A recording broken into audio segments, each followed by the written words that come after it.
وہ دیوانہ وار دونوں پہاڑوں پر بار بار جا رہی ہیں۔ وہ سعی کر رہی ہیں کہ شاید کوئی انسان نظر آ جائے اور پانی کا انتظام ہو جائے۔ سیدہ ہاجرہ 7ویں بار صفا پہاڑ سے مروہ پر پہنچی تو انہیں ایک عجیب منظر نظر آیا۔ انہوں نے دیکھا کہ جہاں بیٹا لیٹا ہوا ہے اس کے بالکل قریب پانی ہے۔ ان کی خوشی کی کوئی حد نہ رہی۔ کہیں یہ نظر کا دھوکہ تو نہیں؟ کیا واقعی سخت پتھر کے پہاڑوں میں پانی ہے؟ میرے رب، مجھے یقین تھا کہ تیری رحمت کوئی نہ کوئی بہانہ ڈھونڈ لے گی۔ میرے پروردگار، تیرا لاکھ لاکھ شکر۔ دوڑتی ہوئی پہاڑ سے اتری، لیکن اس بار اپنے بیٹے کی طرف جا رہی تھی۔ اسماعیل کے پاس پہنچی تو دیکھتی ہیں کہ جہاں اسماعیل روتے ہوئے ایڑی مار رہے تھے وہاں اس پتھریلی زمین سے پانی کا چشمہ نکل آیا ہے۔ سیدہ ہاجرہ کا اپنے رب پر یقین تھا کہ وہ کوئی نہ کوئی صورت پیدا کرے گا۔ ایسا ہی ہوا۔ اب انہیں فکر ہوئی کہ کہیں یہ پانی بہتے بہتے ختم نہ ہو جائے۔ پانی ذخیرہ کرنے کا کوئی طریقہ نہیں تھا۔ انہوں نے بے اختیار کہا، زم زم، ٹھہر جا ٹھہر جا۔ اللہ کریم کی نیک بندی کا کہنا کمال کر گیا۔ پانی وہیں ٹھہر گیا۔ چشمہ تو باقی رہا لیکن اب پانی بہنا بند ہو گیا۔ سیدہ ہاجرہ نے اس پانی کے گرد روک بھی بنا دی۔ اللہ کریم کی طرف سے زمزم کو ہمیشہ ہمیشہ کے لیے جاری کر دیا گیا۔ آج 4000 سال بعد بھی زمزم لوگوں کو سیراب کر رہا ہے۔ رسول اللہ کا فرمان ہے، اللہ کریم اسماعیل یعنی سیدہ ہاجرہ پر رحم فرمائے۔ اگر وہ جلدی نہ کرتیں تو زمزم ایک بہتا ہوا چشمہ ہوتا۔ سیدہ ہاجرہ کی پریشانی کم ہوئی۔ اب انہیں زندگی کے آثار نظر آنے لگے۔ چند دنوں میں پانی کی وجہ سے یہاں سبزہ بھی اگایا۔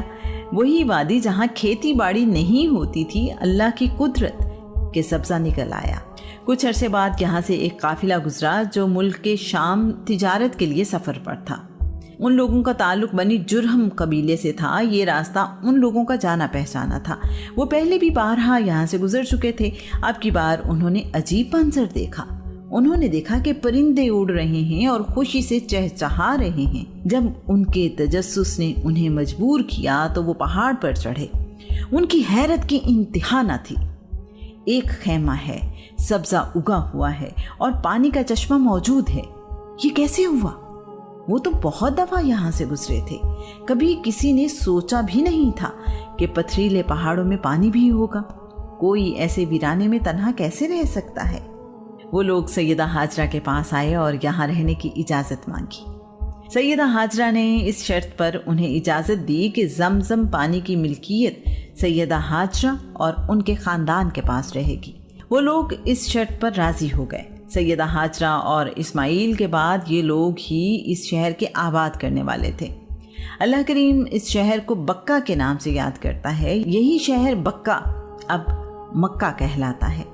مکہ کی تاریخ آدم سے شروع ہوتی ہے۔ الہامی کتاب تورات میں اس جگہ کو وادی فاران کہا گیا۔ طوفان نوح کے بعد اس شہر میں موجود کوئی چیز باقی نہ رہی۔ سیدہ ہاجرہ اور اسماعیل نے اسے آباد کیا۔ اسماعیل قبیلہ بنی جرہم کے درمیان پلے بڑھے۔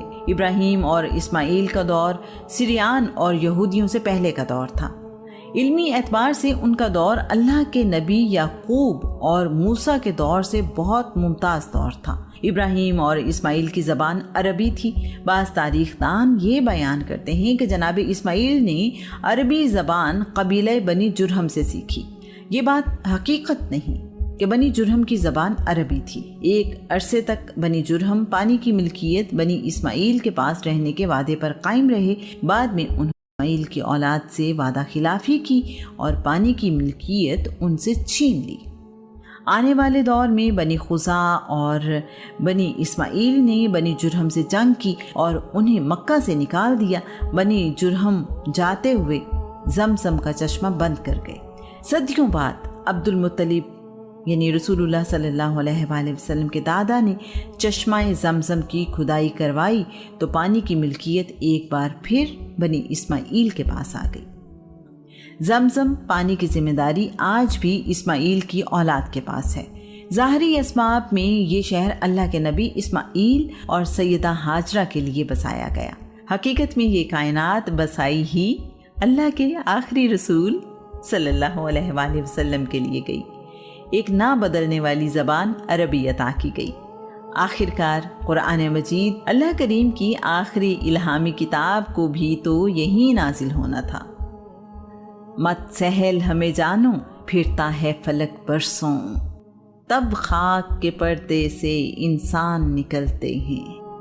یہ کائنات اتنی آسانی سے نہیں بسائی گئی، زندگیاں اور صدیاں گزری تو یہ آباد ہوئی۔ شہر مکہ رسول اللہ صلی اللہ علیہ وآلہ وسلم کی ولادت سے 25,000 سال پہلے آباد ہوا۔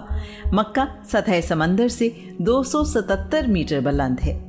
شہر مکہ کو اس لیے حرم کہا جاتا ہے کیونکہ یہ عزت اور حرمت والا شہر ہے۔ یہ شہر جدہ سے 64 کلومیٹر مشرق میں واقع ہے۔ تاریخ دان یاقوت حموی کے مطابق شروع میں حرم کعبہ کی عمارت کا نام مکہ تھا، بعد میں پورے شہر کو مکہ کہا جانے لگا۔ مکہ شہر وادی ابراہیم میں واقع ہے۔ اس کے شمال میں قیقان ہے، جنوب میں جبل حدیدہ ہے اور جنوب مغرب میں جبل عمر ہے۔ مشرق میں جبل ہیرا ہے جبکہ شمال مشرق میں جبل ابو قبیس ہے۔ آدم علیہ السلام نے اللہ کا گھر مکہ کی وادی میں تعمیر کیا تھا۔ طوفان نوح کے بعد یہ عمارت قائم نہ رہی بلکہ اس کا نام و نشان تک مٹ گیا۔ یہاں اس بات کا ذکر بھی نہایت ضروری ہے کہ اللہ کریم نے ماں میں محبت کا جو جذبہ رکھا ہے وہ کسی اور کو حاصل نہ ہو سکا۔ اللہ کریم کو ایک ماں سیدہ ہاجرہ کا اپنے رب پر ایمان اور اپنے بیٹے کے لیے کوشش بھاگ دوڑ اتنی پسند آئی کہ اسے حج اور عمرے کا لازمی حصہ بنا دیا۔